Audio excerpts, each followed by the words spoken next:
Bienvenue à ceux ou celles qui sont déjà présents pour ce direct avec Arnaud. Je vais en profiter déjà pour remercier Marc Delpierre et le beau studio que nous avons ici chez Mentalifit. Voilà, merci de nous recevoir. Avec plaisir, avec plaisir. C'est vrai qu'on profite ici finalement des conditions sanitaires entre les tests PCR quasiment quotidiens, le port du masque, mais ce sont des choses qui sont importantes véritablement et qui permettent au moins, qui nous permettent de pouvoir en tout cas nous rencontrer, de créer ce live. Et c'est vrai qu'au sein de Mentalifit, on a mis en place différents studios, en tout cas sur des endroits complètement séparés, de manière à pouvoir animer toutes ces visioconférences qui sont sur le niveau national et international. Donc en effet, content de vous accueillir. Dominique que l'on ne voit pas, puisque Dominique est caché quelque part pour régir et en tout cas gérer toute la technique. Et puis Arnaud pour pouvoir partager avec vous, puisque c'est tout un moment de partage sur cette notion de l'importance du mental au travers du sport. Ce sera quand même quelque chose qui sera clé, d'autant plus dans ces périodes troubles. C'est quand même la première fois que les JO ont été reportés depuis la Seconde Guerre mondiale. Donc, tous ces sportifs de très haut niveau qui s'étaient préparés pour le jour J en 2020 se sont dit, bon, vous avez encore un an de rabio pour être prêts. Petit moment d'humour, mais certainement pas grand moment de plaisir pour tous ces athlètes, toutes ces équipes, tous ces staffs qui se sont préparés.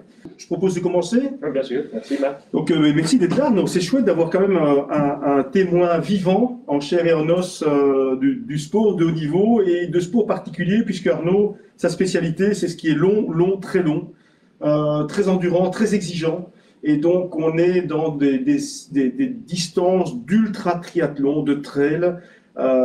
Et justement, c'était l'occasion de pouvoir échanger avec Arnaud, dire tiens, mais quelle est la place du mental dans le sport? On aurait pu faire le même séminaire avec la place de la nutrition, bien sûr, une place du stretching ou d'autres techniques. Ici, on a voulu partager un petit peu avec vous l'importance du mental dans ce sport. Et sachant qu'Arnaud, approchant la cinquantaine, tu es sportif depuis 30 ans, eh bien non, apparemment, s'il y a un mot que j'ai pu retenir des échanges qu'on a eu avec Arnaud, c'est le mot volte-face. Et oui, apparemment, Arnaud n'était pas tout à fait sportif jusqu'il y a peu, et puis là, c'était véritablement volte-face, et dire waouh, que s'est-il passé, Arnaud, volte-face? Mais écoute, c'est un changement radical que j'ai eu il y a une dizaine d'années. Je n'étais pas du tout sportif précédemment. Et donc, voilà, un jour, je me suis dit, si la vie, c'est le train-train et c'est rester dans une zone de confort, je pense que c'est assez limité. J'ai l'âme d'un indépendant, donc de base, je suis assez actif. Et j'ai commencé petit à petit à me mettre dans le milieu du sport, travailler dans le sport et orienter ma carrière professionnelle dans le milieu du sport. Et puis petit à petit, comme ça, j'ai rencontré des gens très intéressants. Et puis le sport m'a forgé mon caractère. On a vu que dans le milieu du sport, ben, forcément, je ne serai plus jamais rapide parce qu'à un certain âge, il faut se mettre à l'évidence qu'il faut prendre les bons axes et les bonnes directions. D'accord.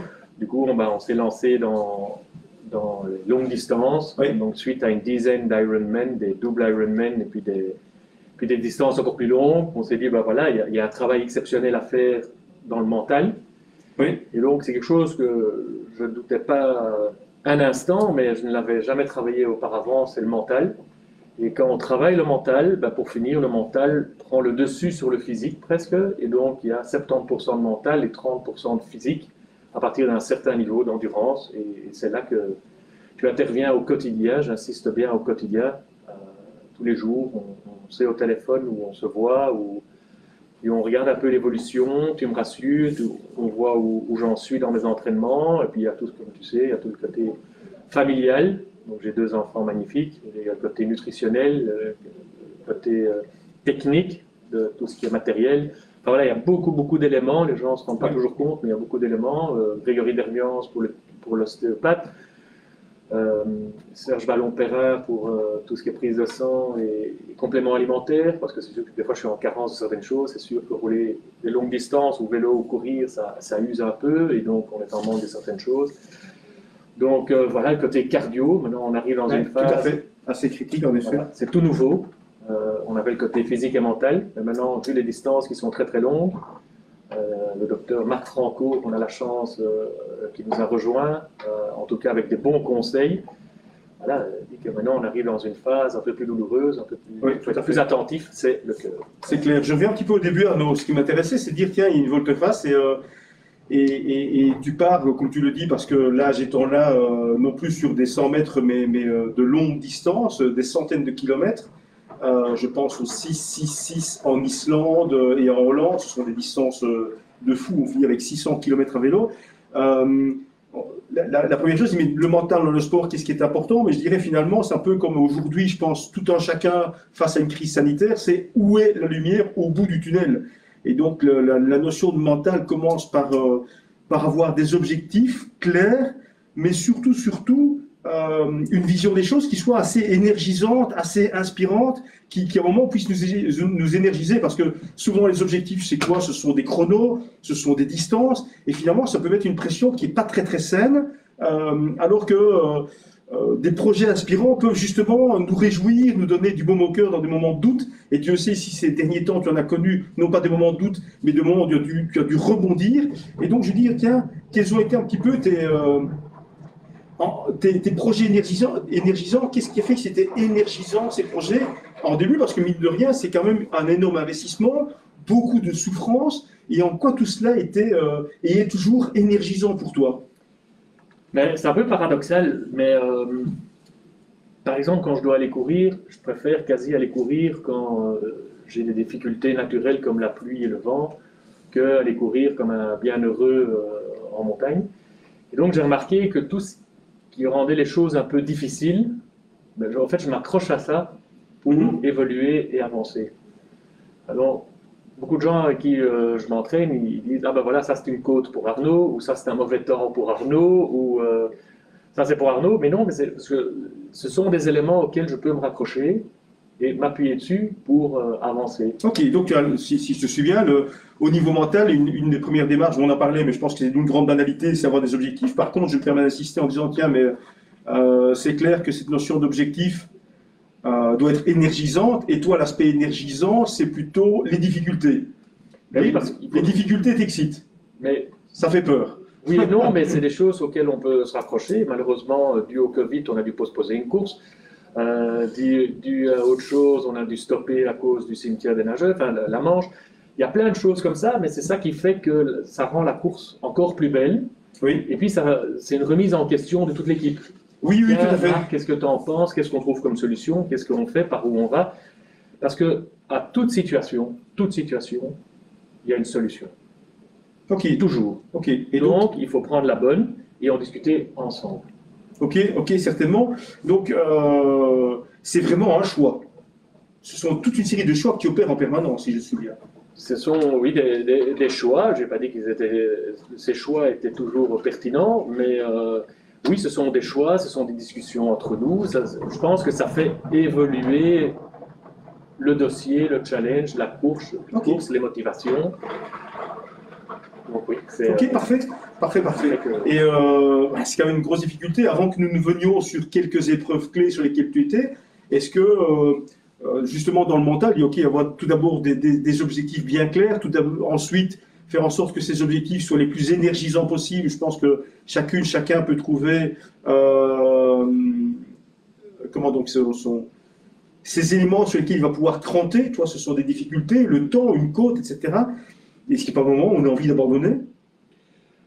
Mais il y a certains entraînements. Lors d'un challenge, c'est très difficile de penser qu'on peut abandonner, parce qu'on est tellement formaté, tellement habitué et motivé par arriver au bout du challenge. Donc, lors d'un challenge, non. Mais il y a certains entraînements qui sont vraiment, vraiment très difficiles, parfois même plus difficiles qu'une course.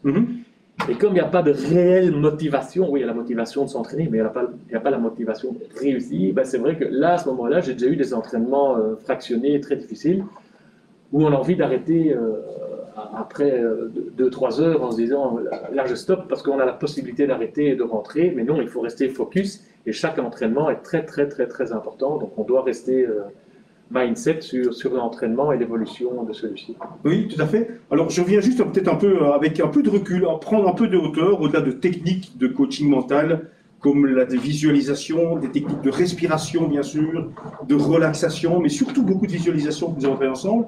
Moi, je me dis en prenant du recul, mais pourquoi faire ça? Enfin, pourquoi te faire souffrir?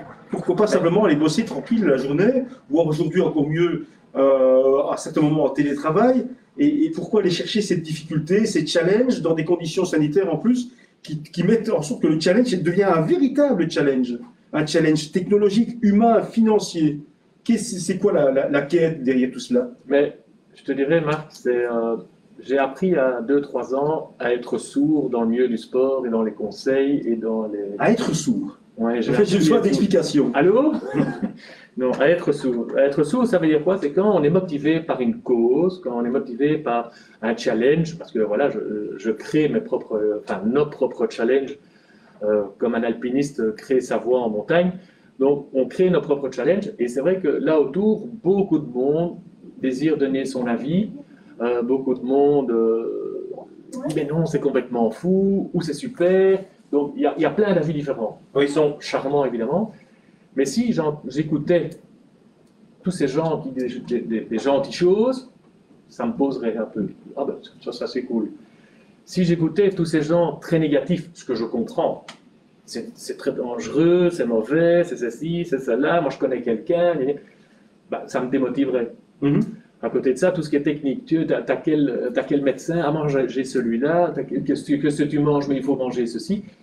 En fait, tous les gens s'adressent à toi de point de vue de manière très positive et constructive, évidemment, mais ils ne connaissent pas le personnage.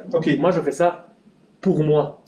Donc, on a analysé avec différents professeurs et médecins que des endurances sur lesquelles nous travaillons, il n'y a plus de petites alimentations avec des petites barres et des petits gels. Si je veux manger une bonne pizza à 18h, il faut me donner une bonne pizza à 18h parce que mentalement, c'est ça qui va faire un recovery mental, physique, ça me fait plaisir, et plaisir égale performance. Donc voilà, quelques mots-clés déjà, je notais ici la notion de motivation bien sûr, une notion de cause et de challenge qui amène à nourrir des objectifs, véritablement, à faire en sorte que ces objectifs soient des objectifs qui soient énergisants.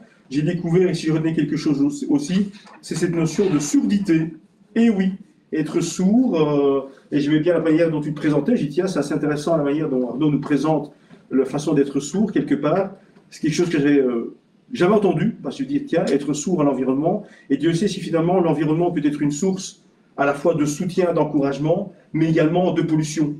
Et donc oui, il faut déjà certainement un sacré caractère et une vision claire des choses pour pouvoir avancer, en l'occurrence, Je voulais intervenir parce que je pense que pollution, je ne pense pas que ce soit le mot, c'est un mot fort. Je pense que tout simplement, c'est des croyances de certaines personnes que pour eux, c'est compliqué. Pour eux, ils voient ça, c'est une imagerie mentale. Ils voient, ils imaginent, ils pensent, et donc ils me partagent leurs sentiments et je dois accepter ça. Et c'est vrai que c'est un travail qui n'est pas évident, parce que c'est tout le temps. Et je comprends effectivement mes parents que j'adore, qui disent, en tant que parent, je prends cet exemple-là parce que c'est le plus proche évidemment, en tant que parent, on ne souhaite pas que son fils, d'ailleurs moi, je ne pousse pas mes enfants dans le sport, très loin de là, ils sont sportifs à leur niveau comme tout un chacun, mais c'est sûr qu'on ne souhaite pas ce genre de choses. Moi, ça s'est mis, je l'ai travaillé et je l'ai senti pour moi. J'ai vraiment eu, cette zone de confort, comme dit le professeur Choron, c'est que Arnaud cherche à pousser les limites de la douleur. Donc, chacun a une douleur quand on se tape dessus. Mais petit à petit, cette douleur, elle peut s'effacer et aller la repousser, aller un peu plus loin. Et donc là, j'ai trouvé une motivation. Donc, moi, quand je cours, par exemple, 50 km, ça ne fait pas grand-chose. Mon seuil de douleur arrive à 70, 80, où là, je commence à être... C'est très, très étonnant à entendre, évidemment, mais je commence à y être bien. C'est comme le vélo. Le vélo, j'y suis bien après 3-4 heures de vélo. Donc, c'est des choses où on a poussé un peu le seuil. J'aime pas vraiment le mot douleur, parce que la douleur, c'est une sensation. C'est une sensation que le cerveau traduit. On se pince, clac, aïe, voilà. Mais on peut changer cette douleur quand on traverse la Manche et qu'on fait 52 km en plus de 14 heures. Mais c'est sûr que j'avais les psoas après ma course à pied qui étaient fracassées, mes jambes étaient gelées, elles étaient derrière. Et je me suis dit, ben c'est bon, je fais du gainage des jambes avec les fessiers et ça claquait dans l'eau. Ben voilà, j'ai changé l'image que j'avais du froid qui me tétanisait de mon bassin. Mais je l'ai changé en se disant, allez, c'est positif, je suis en train de faire du gainage pendant que je nage. Et donc, il faut chaque fois alléger son cerveau et orienter. Ok, chouette, c'est ce que je notais en tout cas dedans. Et alors, il y a un point qui est important aussi, parce que dans le vocable quotidien, ce qu'on s'est rendu compte avec Arnaud, c'est que souvent on entend cette expression sortir de sa zone de confort. Et finalement, on s'est rendu compte avec Arnaud que ce n'était pas sortir de sa zone de confort parce qu'on arrive dans un inconfort qui est douloureux et dangereux, mais c'était simplement, au-delà de cela, c'est quand on entend la réflexion d'Arnaud, c'est stretcher, étirer ses limites. Et donc, en t'écoutant Arnaud et en te suivant maintenant depuis plus de 2 ans, on s'est rendu compte que l'objectif était vraiment non pas de sortir d'une zone de confort, mais d'étirer, de stretcher un maximum les limites et ton potentiel, développer tout ton potentiel en développant ses limites et en repoussant ses limites, en allant titiller ses limites pour les repousser un maximum. Et pour ça, c'est aller les découvrir, aller à la recherche de ces limites, mieux les appréhender pour mieux les travailler, mieux les repousser, mieux les stretcher. Et ça, j'ai trouvé très sain, parce qu'avec pas mal de sportifs de haut niveau, on s'est rendu compte qu'on parle souvent de manière assez logique, sortir de sa zone de confort. Sortir de sa zone de confort amène dans de l'inconfort. Et c'est vrai que pour beaucoup de sportifs, l'inconfort devient parfois source de douleur, source de peur et moins d'accès au potentiel. D'où cette notion, alors ce sont juste des vocables, hein, mais laissons de côté en effet, c'est sortir de cette zone de confort pour, ce que je notais, véritablement stretcher un maximum ton potentiel. Ça, c'est clair. Oui, c'est un terme que j'aime bien utiliser, c'est jouer avec les limites du corps et de l'esprit. Ça veut dire stretcher et aller le plus possible, voir ce que ça donne, d'aller chercher ces sensations un peu plus extrêmes. Mais il faut savoir que on sort des termes comme ceux-là avec des distances comme celle-là, mais il faut savoir que quand on va chercher très très très loin, on n'est qu'à 80% de nos capacités physiques et mentales. Donc, j'ai envie de rassurer certaines personnes en disant, mais vous savez ce qu'on fait si on travaille pour y arriver, si on se donne les moyens pour y arriver, on fait les bons choix et on s'entoure des meilleurs, oui, c'est Marc, eh bien, on peut arriver à des sommets. Et je sais qu'il y a certains moments qui seront excessivement difficiles, mais je sais qu'on n'arrive qu'à 80% de ses capacités. Donc on reste quand même dans une zone pas de confort, mais une zone de sécurité. Voilà. Ok. Parfait. Ce sont des mots que je note et je pourrais ressortir tout à l'heure. Parfait. C'est une zone de sécurité en tout cas qui est vraiment importante. Arnaud, si maintenant on vient tout doucement se dire, tiens, mais reprenons l'un ou l'autre événement que nous avons vécu ensemble, parce que c'est intéressant de se rendre compte aussi dans le coaching mental, l'apport mental. Au-delà, j'en reviens, la clarté des objectifs, bien sûr, la notion d'inspirant, d'énergisant pour ces objectifs qui te permettent justement d'aller titiller cette zone de sécurité le plus loin possible. Ça va de soi. Apprendre à être sourd, sauf que l'expression, elle est superbe, elle est amusante et elle reste cependant bienveillante, mais elle a toute sa pertinence. Le stretch de sa zone de confort, voilà quelques paramètres clés, puisqu'avec l'objectif avec Arnaud n'est pas de vous disserter des outils de coaching mental que vous pourrez trouver sans nous, bien sûr, sur Google, mais simplement apporter un vécu, transformer ce qu'Arnaud a mis en place en véritable expérience à vous partager. Et dedans, en tout cas, les quelques étapes clés furent l'enduroman, le premier enduroman qui était fait, le second enduroman qui était transformé, et ensuite cette année-ci encore 2 challenges qui font preuve d'en tout cas une capacité à rebondir assez incroyable. Alors Arnaud, juste quelques mots, le premier enduroman que je vis avec toi, qui est quand même dantesque. Comment abordes-tu ce qui est intéressant, c'est savoir comment mentalement te situes-tu avant l'événement et comment te transformes-tu pendant l'événement mentalement? Ben, le plus dur, évidemment, c'est l'entraînement. Il n'y a pas de secret, que ce soit professionnellement, on n'est pas là où on est arrivé si on n'a pas travaillé acharnement, de manière fort et puissante et au quotidien et sans réel relâche. Je suis en admiration totale pour tous ces dirigeants d'entreprise qui sont là où ils sont parce qu'on dit toujours waouh, mais non, il faut travailler pour y arriver. Et dans le sport, c'est pareil. Quelques sports que ce soit, je suis en admiration pour tous ces grands sportifs parce que je sais ce que c'est l'entraînement. L'entraînement, c'est ce qu'il y a de plus difficile.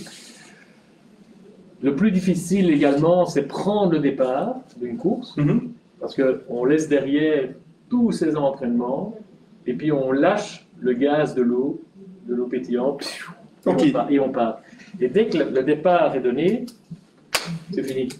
Rien que pourra. C'est plus difficile. Dès que c'est parti, on est go. Oui. On est go, et tout se déroule. Mais malheureusement, il faut comprendre que tout ne se déroule pas toujours comme on a envie, surtout à l'enduroman. Excuse-moi, je reviens à ça, donc c'est assez intéressant parce que donc, ce qui veut dire qu'avant, la sensation que tu as, c'est un peu comme mettre de l'eau pétillante dans la bouteille. Ah oui, mais que tu as secoué. Hein. Pardon? Que tu as secoué très fort, hein, parce qu'avant un départ, on est une bombe atomique, 2-3 jours à l'avance, parce qu'on désire partir. Okay. Et les derniers moments sont vraiment difficiles, on est comme un étalon dans un box, on tourne en rond, on est distrait, on ne sait plus très bien quoi, et c'est ça la chance que j'ai de t'avoir, c'est qu'on repositionne. Arnaud, tu t'occupes de toi, de personne d'autre, on calme les esprits, on va doucement et tout va. Donc, le plus dur, c'est effectivement prendre le départ avec l'entraînement. Après, voilà, comme je disais, c'est l'enduroman, c'est une des seules courses au monde où rien ne se passe comme il se doit. Donc, si on sait déjà ça à la base, oui. C'est pas grave. On va tout donner. La course à pied, c'était les 145 km. Pas de chance, c'est un effet naturel. Il a fait horrible. Oui. Horrible. Les camions, la pluie, le vent. C'est pas grave. On passe à travers. On dort 1 heure, parce qu'on n'avait pas le choix. Et je rentre pour la traversée de la Manche. Et là, je nage 14 heures, 52 km.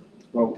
Je reviens, je prenais quelques notes, Arnaud. Ce qui m'intéresse, c'est se dire juste avant, donc quelque part avant de démarrer l'enduroman, c'est vraiment de l'eau pétillante dans une bouteille prête à exploser. Et qu'est-ce qui fait qu'à un moment ça n'explose pas? Parce qu'on se rend compte avec beaucoup de sportifs de haut niveau, c'est que, ou voire monsieur, madame, tout le monde d'ailleurs, c'est pas spécialement le haut niveau, on est tellement impatient de démarrer, c'est un petit peu comme si on était au feu rouge avec notre voiture, mais avec le pied à fond sur l'accélérateur et donc le moteur quasiment dans le rouge. Qu'est-ce qui fait alors, en tant que coach mental, je dirais oui, le focus, ramener du focus, mais quels sont, si tu avais un truc ou deux à partager, à dire, mais comment faire pour ne pas se cramer parce qu'on est dans une telle impatience par rapport à un tel événement? Quel serait le truc, ou les 2-3 trucs à partager? Bien, le truc, c'est que quand on arrive sous pression, au départ, il faut ouvrir doucement et laisser évacuer doucement, calme, surtout, enfin, je parle dans l'endurance. Celui qui doit sprinter, ça évidemment, il a intérêt de faire exploser le bâtard et il fait 100 mètres et il a fini. Mais comme la distance est très longue, ce que je fais, c'est que je pense très fort que Arnaud, tu en as encore pour 2-3 jours de course. Et donc, je me dis, garde ton énergie. Je suis un peu dans mon... En fait, dès le départ, je suis dans le flow. Le flow, c'est un état de bien-être, de jouissance, de plaisir. Avant le départ? Ah oui, au départ, je suis bien, forcément, parce que c'est 2 ans d'entraînement qui se retrouvent dans une petite boîte d'une demi-heure. Ouais. Donc, tout est là. Donc, c'est dire, waouh, j'y suis. C'est ça qui est important. Avec toutes mes valises pour rentrer dans l'avion, j'ai tout est là. Tout est fantastique, le pilote, enfin voilà, tout est là, les éléments sont bons, les éléments naturels, tout est là. Et donc, on part. Mais donc, ce qu'il faut, c'est partir doucement, calme. C'est ça qu'il faut être un peu plus mature peut-être que quelqu'un d'autre. Ça se dit que quand on part et que tout va bien, non, il ne faut pas appuyer plus. Calme. Cette nuit, n'oublie pas qu'à minuit, tu vas te sentir comme ça. Le lendemain matin, à 6 heures, tu vas te sentir comme ça. Donc, c'est vraiment comme un vélo électrique. Les batteries doivent être restées pleines. Parce qu'elles vont se décharger automatiquement par la fatigue. Top. Ça, c'est quelque chose qui est important. Alors, aussi, ce qui est important, je le partage, et merci à Dominique de la technique d'y être allé, c'est se rendre compte qu'avant de démarrer, donc, je fais un bref point avec toi, Arnaud, à garder son focus. Ça, c'est important aussi, pour arriver dans cette notion de flow et donc transformer cet aspect pétillant à éviter qu'un moment, bouffe, ça n'explose complètement et donc tenir le coup. Ça, c'est une première chose. La deuxième chose qui sera vraiment importante, c'est comme tu te dis, être dans le calme et pouvoir avancer avec une certaine maturité pour pouvoir perdurer. Parfait. Ensuite, comme tu l'annonces bien, ça se passe sincèrement mal parce que tu fais 150 bornes, vent de face dans la tempête. Alors ça, on avait le mental avant. Comment mentalement vit-on une situation où, dans l'absolu, ça se passe mal, tellement les conditions sont extrêmes? Ça se passe mal parce que c'est la vision des gens qui est logique, de se dire il pleut, il y a du vent, ça se passe mal. Et moi, en tant que la personne qui réalise cette prestation, je dois me dire j'ai la chance qu'il fasse bon, qu'il fasse frais, il pleut, c'est agréable, je vais essayer de tenir dans le temps, dans la distance. Donc je positive très fort tous ces états naturels qui ne sont pas excellents. Comme je l'expliquais, dans la Manche, j'avais mes psoas qui étaient explosés. J'ai nagé ces 52 km sans mes jambes. Rien qu'avec les bras, mais j'ai positivé. J'ai positivé et je me suis mis dans un élément où j'étais bien, où je me suis dit, et puis il y a pire. Je me disais, la mer, elle est encore bonne, elle pourrait être pire. Les méduses, les poissons, etc. Tout ça, c'est bien mis. Donc il faut vraiment essayer de positiver. Parfois, je vais m'entraîner avec des gens et ils disent, oh, regarde comme c'est long, regarde comme il faut gravir, il faut faire ceci, il faut ça. Mais je dis, non, c'est un plaisir, c'est ça qui va te faire évoluer. Okay. Si on fait que de la descente en vélo, je ne parle pas des pros évidemment en VTT, mais ceux qui descendent, si on fait que des descentes, à quoi ça sert? Alors on va à Walibi et on s'amuse. Oui, c'est intéressant ce que tu dis parce que tu mets une notion qui est finalement somme toute très très basique de se dire oui, il faut être positif. Tout le monde l'entend aujourd'hui et depuis toujours, restons positifs. Mais ce qui est intéressant, c'est de dire tiens, mais comment reste-t-on positif dans une situation où finalement tu fais 150 bornes avec la tempête de face, bien sûr, dans des conditions dantesques, tu dors très très peu, et puis tu te retrouves à aller barboter, à battre quand même en record dans la Manche, à traverser la Manche, encouragé et soutenu par les méduses, mais tout ça tout transforme en positif, et donc c'est intéressant de se rendre compte que finalement, profiter de ces états naturels quelque part négatifs pour avoir un focus positif dessus et agir dessus, je pense que c'est important. On se rend compte que l'action et la notion de choix restent primordiaux dans cette notion de coaching mental. Alors nous avançons dans l'enduroman, véritablement avec une surprise qui est beaucoup moins sympa. C'est cette finale de la natation où tu traverses la Manche. En 2 mots, tu arrives dans ce qu'on appelle le cimetière des nageurs. Oui, voilà, donc j'ai eu beaucoup de chance parce que la mer était assez calme et les courants étaient assez bons, donc on fait un S dans la Manche. Mais malheureusement, je suis parti un peu trop tard dans la Manche dû à la course à pied qui était mauvaise. Mais ce ne sont certainement pas des excuses, ce sont des faits, je le dis bien, parce que je l'accepte à 100%. Et donc, je suis arrivé à 1,5 miles, 2 miles du bord de la France. Donc, j'ai reçu mon diplôme de la traversée de la Manche. Mais l'enduroman a été stoppé parce que je ne suis pas sorti de l'eau en marchant. Pourquoi? Parce que je me suis arrêté à 1,5 miles, 2 miles du bord. Dans le cimetière des nageurs, c'est quoi? C'est les courants et les marées qui repartent dans l'autre sens, qui, entre guillemets, me ramènent sur l'Angleterre. Merci, j'en venais, j'ai envie d'y retourner. Et il fallait 9 heures. Donc, Edgar, l'organisateur de l'enduroman, m'a dit il faut 9 heures. En plus, sur place. Donc, si au moins je me baladais pendant 9 heures, ça va. Mais si c'est sur place, c'est très difficile, mentalement, physiquement, voilà. Et j'avais reçu une information qui n'était pas bonne juste avant, donc j'avais sprinté juste avant. Oui, il y a plein d'éléments qui font que. Et puis j'ai pensé, dans tout challenge, ou quoi qu'on fasse dans la vie, il faut quand même penser aux conséquences. C'est quand même important de penser à l'après, il ne faut pas penser que maintenant. Et donc j'ai pensé à mes enfants, j'ai pensé aux gens que j'aime, et j'ai fait tac, tac, terminé. En 3 secondes, clac, j'ai switché, hop, terminé, go. Et en sortant de l'eau, il y a une petite vidéo qui est sortie, là où je suis bien, je savais que j'allais recommencer. Okay. Donc c'est pas un échec. Non, on ne parle pas d'échec, ce qui est intéressant, c'est de se rendre compte que... Je savais que quand j'étais encore dans la douleur, quand j'avais encore mon masque de douleur de la Manche et tout, inconsciemment, il y avait toujours une question au lot où les gens disaient « Ah, tu as recommencé ?» Je savais là-dedans que je n'avais pas dit mon dernier mot. Et donc c'est ce que j'ai noté en plus dans le mental, on met le mental, je parlais du mental après, ou en finale en tout cas, c'est penser aux conséquences, ne pas devenir un kamikaze, si je te suis bien, c'est important. Très bien. Et alors, j'ai noté aussi la notion d'intuition, j'ai l'impression que tu es dans un tel état de défonce, positivement dit, mais d'investissement psycho-émotionnel, physique aussi, il ne faut pas nier, c'est terrible. clairement que il y a une partie de toi qui va plus vite, c'est ce qu'on appelle l'intuition. J'ai l'impression que tu as, dans ces moments compliqués, une grande attention à tes intuitions. Tu te fies beaucoup, beaucoup à tes intuitions. Ouais. C'est quelque chose que tu suis. Ben, c'est des intuitions et c'est aussi certaines petites, entre guillemets, limites qui se mettent naturellement. À un moment donné, il ne faut pas être idiot. J'ai des connaissances qui font des courses exceptionnelles, genre le Vendée Globe. Ben, il manque de sponsoring, il manque de technique, malheureusement, même s'ils sont entraînés, ils stoppent, ils recommenceront l'année d'après. Il faut tout faire pour y arriver. Tout.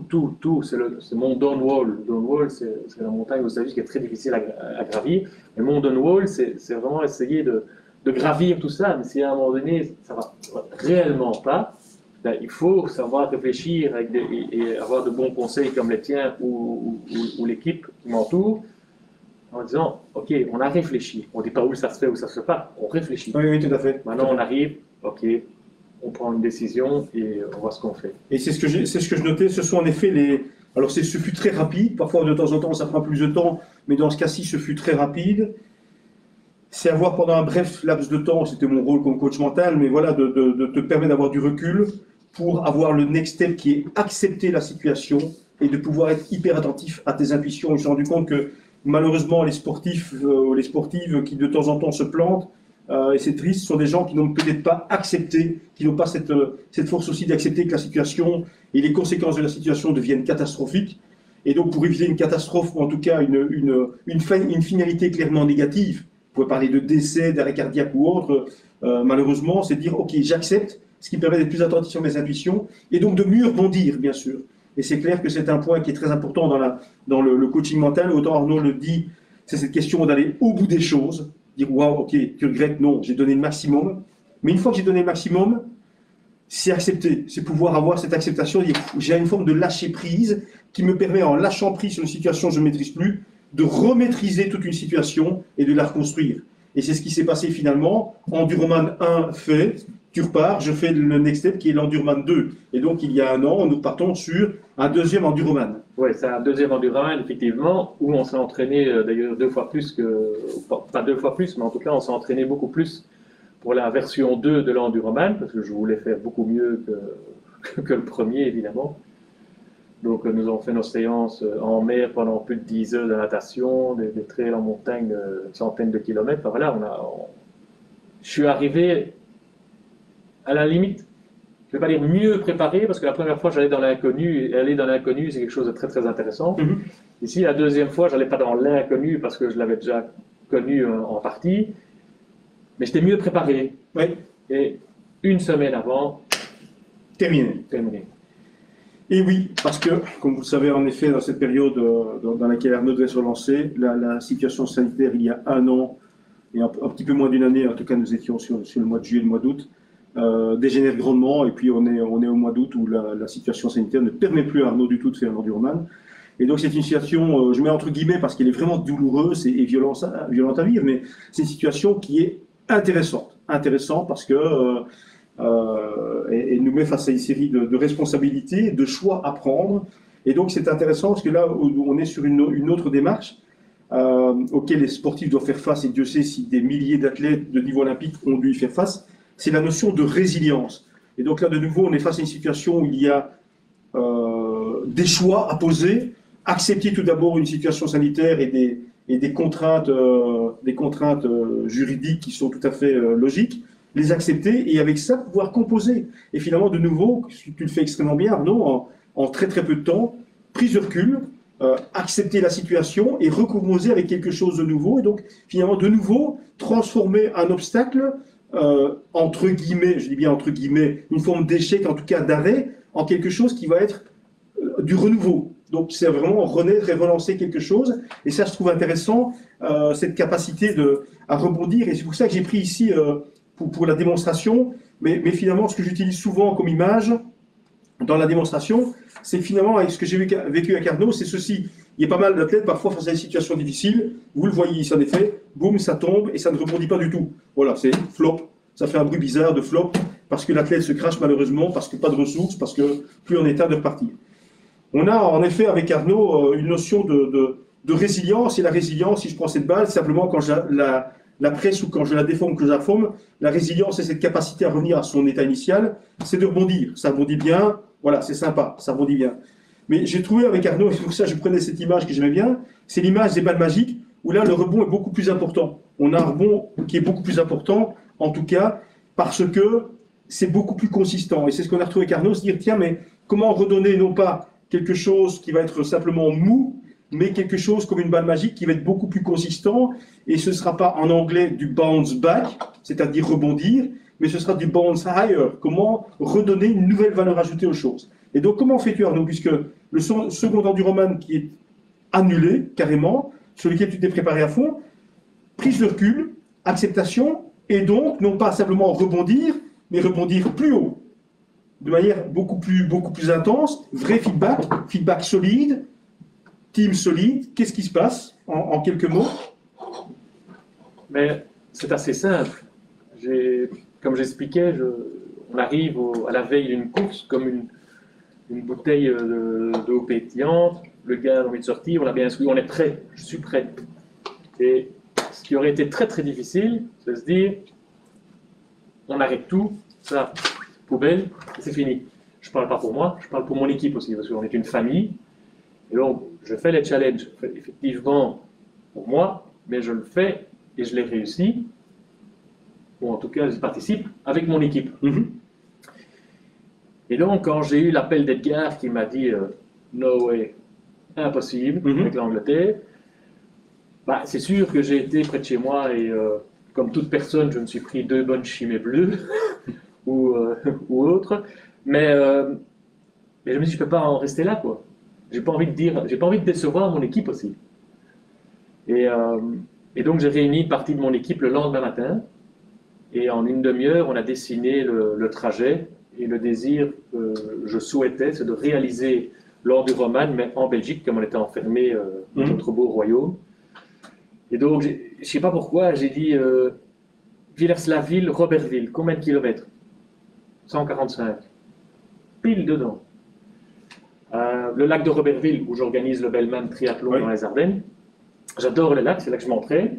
Bon, c'est plus difficile de nager dans un lac parce qu'on n'est pas porté par le sel. Il n'y a pas les courants, et puis on voit les gens qui boivent à 30 mètres de vous. Donc l'esprit, il a envie de sortir, oui, tout à fait, il n'est pas au middle of nowhere. Et donc c'est assez difficile, là à nager, et puis je dis, mais Robertville, Knock, combien de kilomètres? 295, 300 kilomètres. J'ai dit, ça sera le parcours. On part la date de l'enduroman, qui était 4 jours après, et en 4 jours, on a organisé, on a ficelé, on était prêt, l'équipe était prête, tout le monde était content, et on a fait ce Tenacity qu'on a réussi, je dis bien en 61 heures et 30 minutes.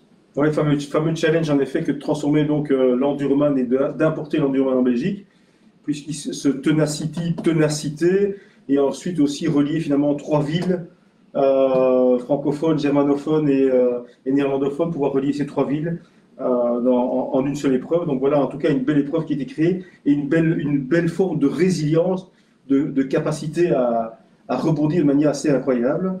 Tout à fait, voilà. Et donc cette année-ci, tu arrives sur un nouveau challenge, une envie d'être de changer complètement. Qu'est-ce qui fait cette envie? Et la question que je pose, puisque je l'ai posée, dire, mais tiens, Arnaud, n'est-ce pas une course sans fin au challenge?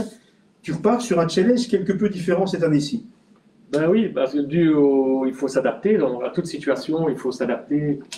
Et s'entraîner en natation, rentrer dans une piscine pour 1 heure, voilà, le temps de rentrer dedans et faire un peu de technique, on doit déjà sortir, plus ou moins. Donc c'était un peu compliqué, tout était un peu difficile. Donc on s'est dit, pourquoi pas faire la découverte, découvrir l'Europe. Comment découvrir l'Europe?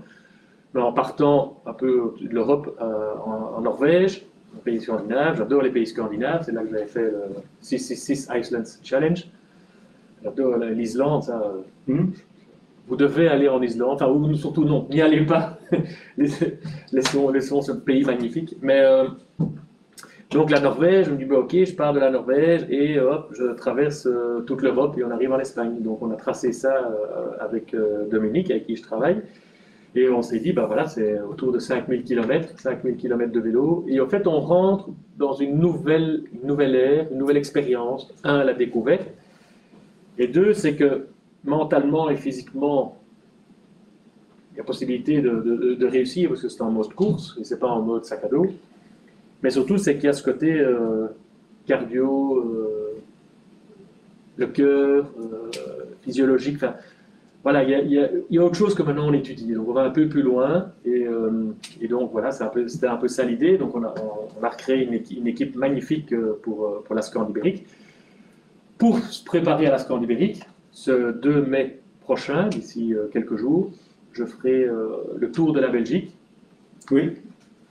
De base, c'était un entraînement, mise en situation à la Oui, Scandibérique. Donc, ce sera avec l'équipe, ce sera avec le van et tout ça. Mais au fur et à mesure qu'on avance, on s'est dit, bah, voilà, pourquoi pas pousser un peu la machine. Et donc, on va le faire plus en mode course. Maintenant, on a changé le côté entraînement au mode course, évidemment sans se blesser pour la Scandibérique. Mais je vais essayer de faire ça en un minimum de temps. Donc, on va partir de Knock le 2 mai, tôt le matin. Et on va faire tout le tour de la Belgique en longeant les frontières et revenir. À Knock le 2 mai au soir. Non. C'est le coach mental qui parle. Hein. J'essaie quand même de le convaincre, mais apparemment non. Arnaud, l'ambition n'est pas là. Arnaud, comment se reprépare-t-on, puisque de nouveau, comme tu le signales, avec beaucoup de pudeur, oui, l'accès aux piscines est très limité. Sortir de Belgique est extrêmement compliqué. Les conditions sanitaires font que la situation est complexe. Beaucoup d'incertitudes, même encore autour de la Scandibérique. Comment aborde-t-on mentalement cette situation, ces nouveaux paramètres sanitaires? Parce que même pour tous les athlètes qui partent, à qui je souhaite de partir d'ailleurs et de s'exprimer au mieux au JO à Tokyo, ce sera très spécial. On a vécu hier la Flèche Wallonne avec très peu de public. Nous avons la doyenne ce week-end en course également, Liège-Bastogne-Liège, avec très peu de public. Donc il y a toute une ambiance qui disparaît complètement. Comment vit-on cela? Comment l'aborde-t-on pour garder toujours cette énergie, ce peps, cette envie?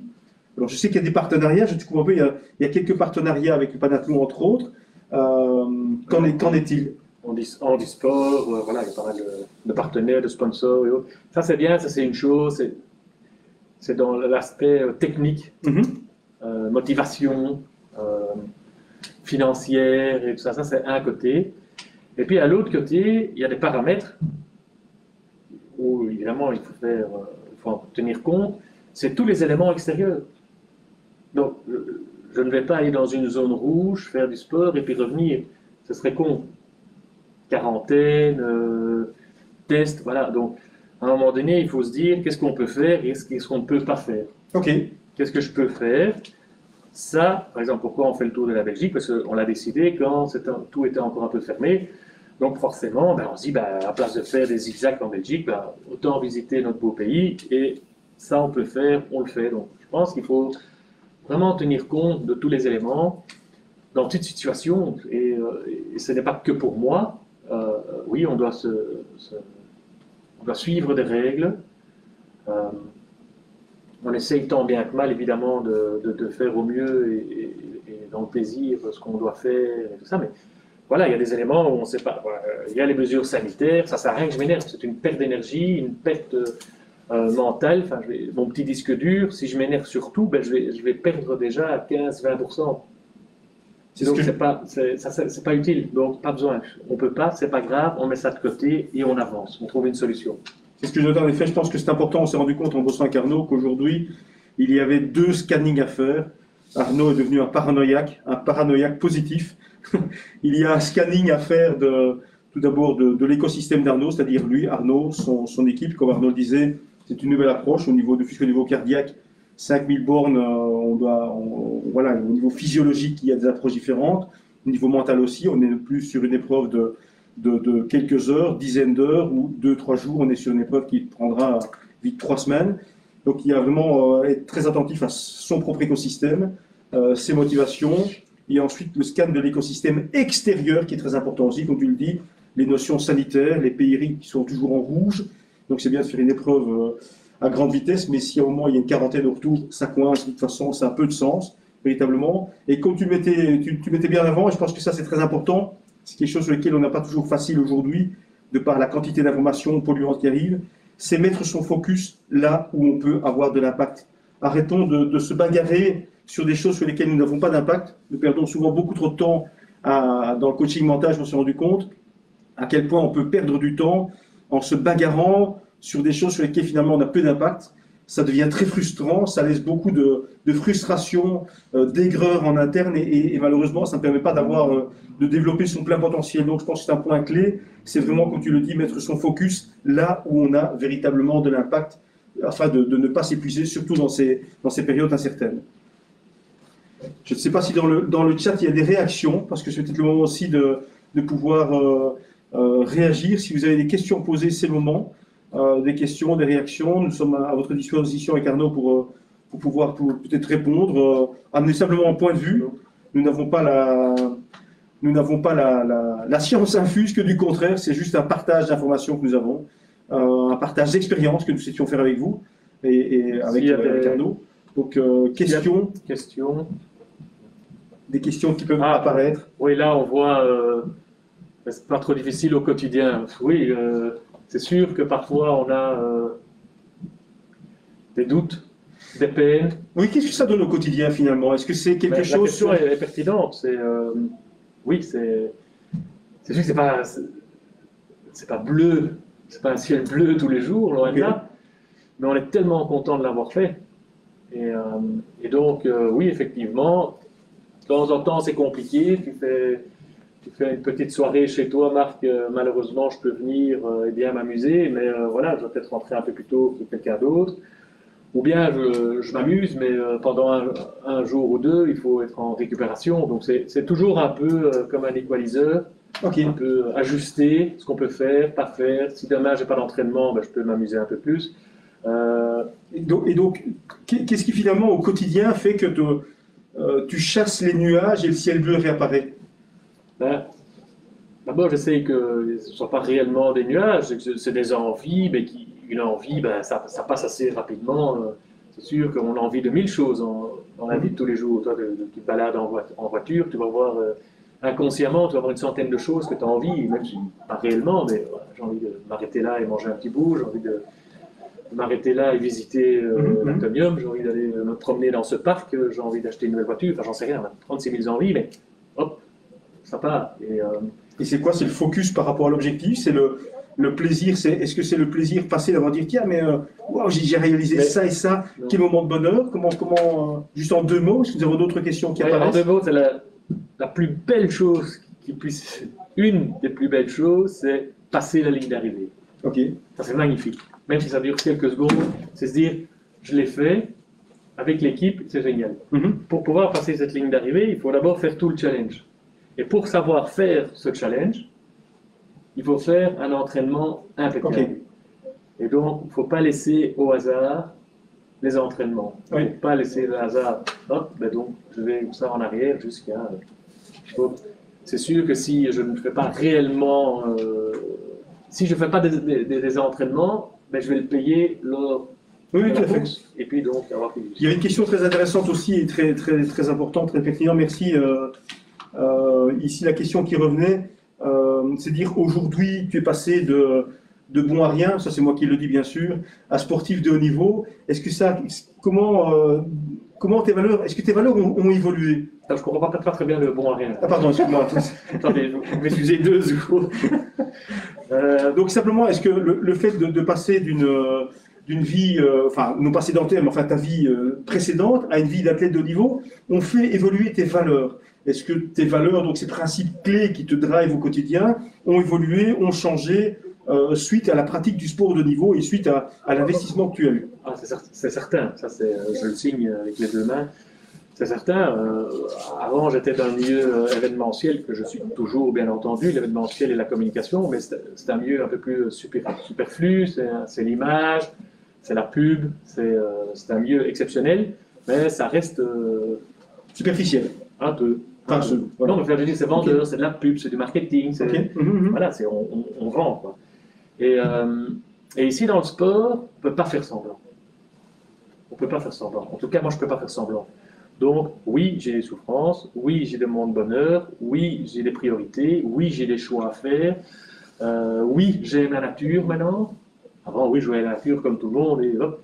Maintenant, je sens vivre mon jardin, enfin, je vois les oiseaux, je suis beaucoup plus proche de tous les éléments. Je vois la pluie, je vois le vent, je vois le soleil, enfin voilà, les animaux, tout a un sens.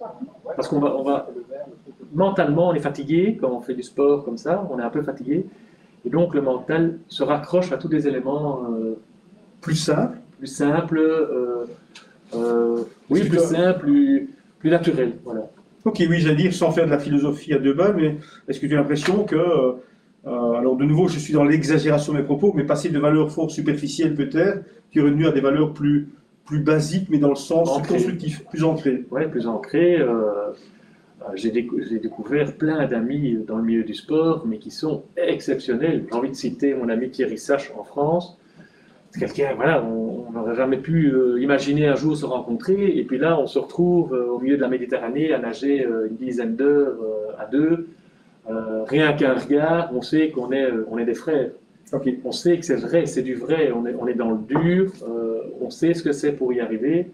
C'est assez important. Oui. Donc il y a une notion d'authenticité plus importante qui est apparue. Oui.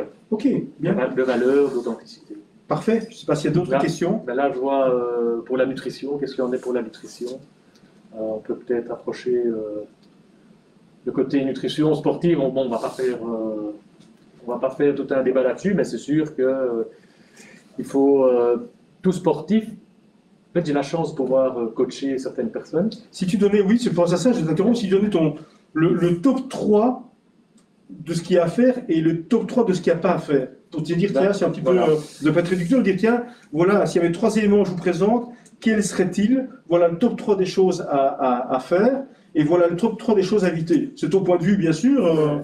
Ben, tout d'abord, évidemment, tout dépend de l'âge, de la situation, de tout. Enfin, moi, première chose, c'est faites un test cardio, c'est très important. Ok, donc d'abord, top 1 en tout cas, évaluer. Évaluer. Certainement. Il faut évaluer, il faut voir où on en est. Bon, je dis pas.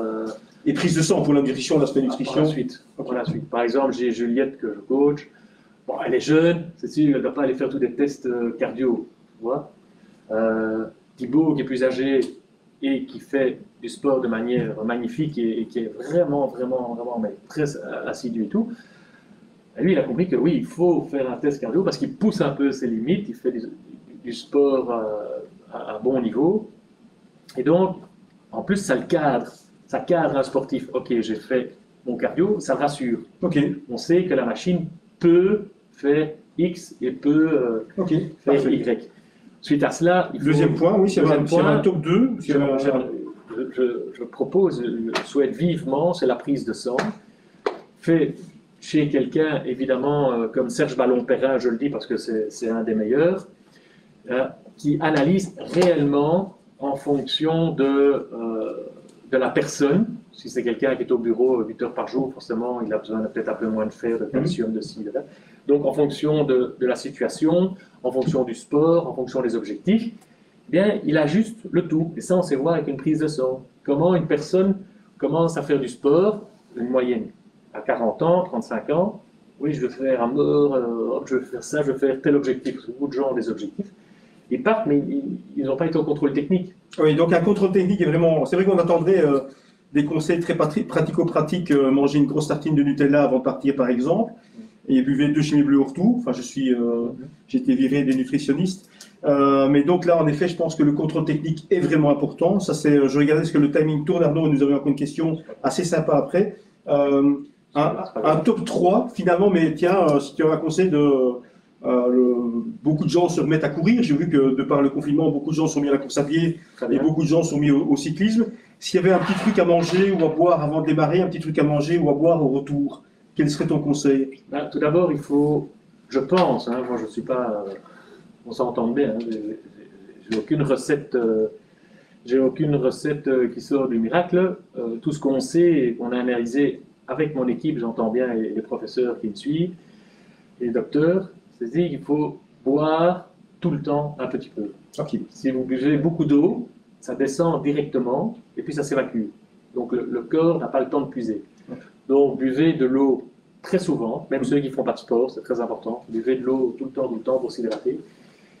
Et quand on fait du sport, de l'eau pure ne sert à rien. Parce que l'organisme a envie de puiser des énergies, voilà, et il n'y a rien. Donc mettez même de la grenadine ou du miel ou n'importe quoi, mais voilà, que ce soit une eau un peu sucrée pour forcément pour donner de l'énergie et pour nourrir le cerveau, parce que le cerveau utilise énormément de sucre. Donc il faut absolument l'alimenter un peu en sucre. À côté de ça, c'est qu'il faut aussi manger. Il faut manger un peu toutes les demi-heures. Ok. De nouveau, ça dépend les courses, ça dépend les challenges, ça dépend évidemment si Jacques Borlée, si tu nous écoutes, il va me dire, mais non, nous on ne mange pas tous les quarts d'heure ou toutes les demi-heures. Et évidemment, quand on sprint, on n'a pas le temps de manger une banane. Mais ce que je dis, c'est que si on fait de l'endurance, c'est manger souvent et des protéines. Parce que la protéine va nourrir le muscle. Donc c'est très important. On peut avoir beaucoup d'énergie, mais beaucoup d'énergie sans muscle, c'est embêtant. Donc il faut essayer de jauger. Et donc c'est essayer de manger toutes les demi-heures un petit peu, ou toutes les heures, et boire toutes les 2-3 gorgées, toutes les 10 minutes. Ce sont un automatisme. Parfait, parfait. C'est un point clé. Il y avait quand même une question, avant de clôturer cette session, une question qui était assez intéressante. Donc je revenais d'abord pour l'aspect nutrition, l'évaluation, et c'est vrai que finalement une évaluation cardiaque et un bilan nutritionnel sont vraiment très très importants. Après, ma foi, des boissons, qu'elles soient isotoniques ou autres, pendant l'activité, une nourriture assez solide. Je sais que tu as parlé de nourriture plutôt solide, oui, que de nourriture liquide pour ne pas que l'estomac. Voilà, l'estomac, c'est un organe. En fait, l'être humain, à part un certain petit pourcentage, l'être humain est une machine excessivement bien faite. Je ne sais pas si tu te souviens, mais tu es tombé 3000 fois avant de savoir marcher quand on était bébé, donc on peut se dire que c'est violent le mental qu'on a. Donc la machine est bien faite, le mental est là, tout est là. Mais il faut alimenter tout ça, et comme je dis, on est aussi on est un peu comme une tondeuse. Quoi. Si on ne l'alimente pas, ben, d'essence et d'huile, ben, elle s'arrête. Ben, le corps humain, c'est pareil, donc il faut bien l'alimenter. Et comme l'organisme est très bien fait, ce n'est que les organes vitaux qui vont être appuyés et qui vont travailler, le cœur, les poumons, le cerveau, ça va travailler tout le temps. Mais tous les organes non vitaux, comme l'estomac, s'il y a moyen de se reposer, je me repose. Et donc le seul moyen de ne pas faire reposer l'estomac, c'est ce que j'ai fait lors de la traversée de la Manche, surtout qu'on est en position horizontale, c'est donner du solide. Donc, si on veut que l'estomac continue à travailler et qu'on n'ait pas des problèmes d'intestin et autres, le pancréas et tout ce qui s'ensuit, ben, il faut manger des petites choses solides, comme ça l'estomac là, et on continue à le faire travailler. Donc il faut faire travailler tout l'organisme pendant qu'on fait du sport, en tout cas à longue distance. Dernière question, parce que je vois que ça se termine tout doucement. Dernière question, comment choisir les personnes de ton équipe? Comment finalement crées-tu une équipe autour de toi? Sur quels critères? D'abord, de manière extérieure, il faut prendre les meilleurs.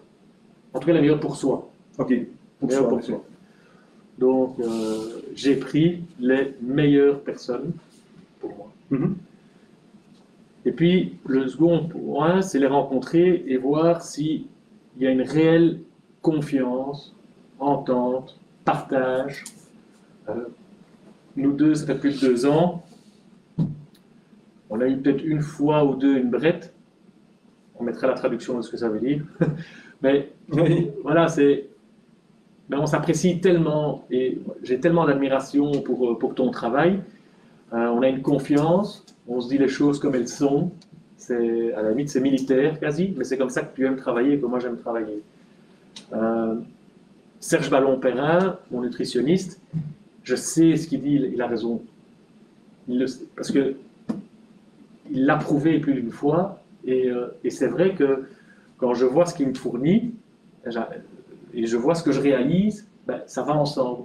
Ouais. Grégory Dermiance, mon ostéopathe aussi, Greg, il connaît la machine. Oui, tout à fait. En voiture, il y a un pit stop, je m'arrête, je vais chez lui, en 3 quarts d'heure, il voit, il connaît la machine, et donc il y a tout cet esprit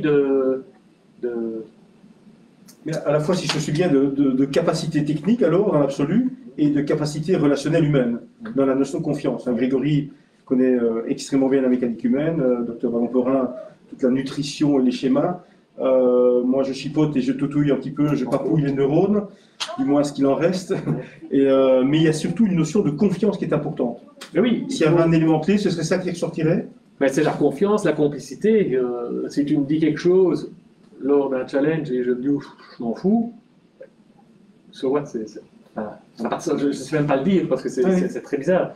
Donc il faut être vraiment, comme dit notre ami JCVD, beaucoup de gens en rigolent, mais de temps en temps, lors de mes conférences, je dis mais il n'est pas si bête que ça. C'est la manière de le dire, évidemment, qui fait que beaucoup de gens en rigolent. Si Richard Ruben nous écoute, il pourrait très bien nous imiter également et tourner de notre conférence une grosse rigolade.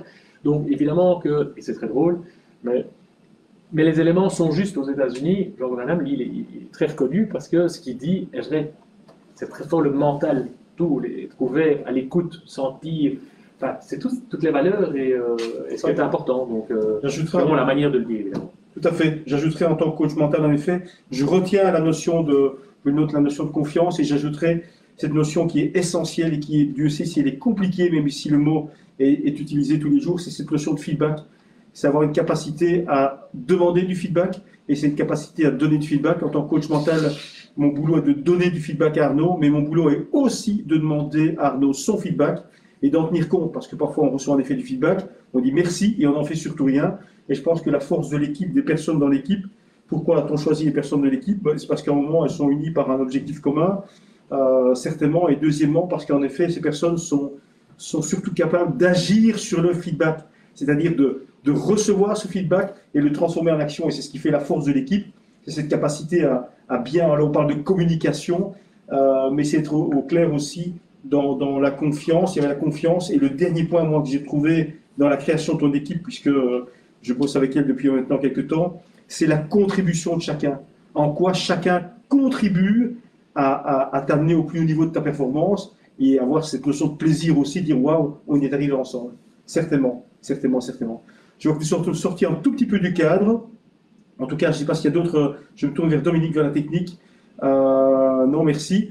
Donc, plus de réactions, plus de questions. Merci beaucoup à vous toutes et à vous tous de nous avoir suivis. Ce fut un plaisir que de partager cette expérience avec Arnaud. Merci Arnaud, en tout cas, de partager toutes tes expériences de ces dernières années et de voir comment tu as pu rebondir, rester sourd. J'ai beaucoup aimé cette notion-là, c'est ce que j'avais écrit dans mes notes, cette notion de surdité, en effet, d'intuition, d'acceptation, de prise de recul. Donc c'était pas mal de petits paramètres dans le mental. Et aussi, très important, c'est aller à l'essentiel et arrêter de s'embêter avec tous ces petits détails, des petites choses qui n'en sont pas. Donc aller tout de suite à l'essentiel, écouter les bonnes personnes et surtout être très heureux. Super. C'est un élément important.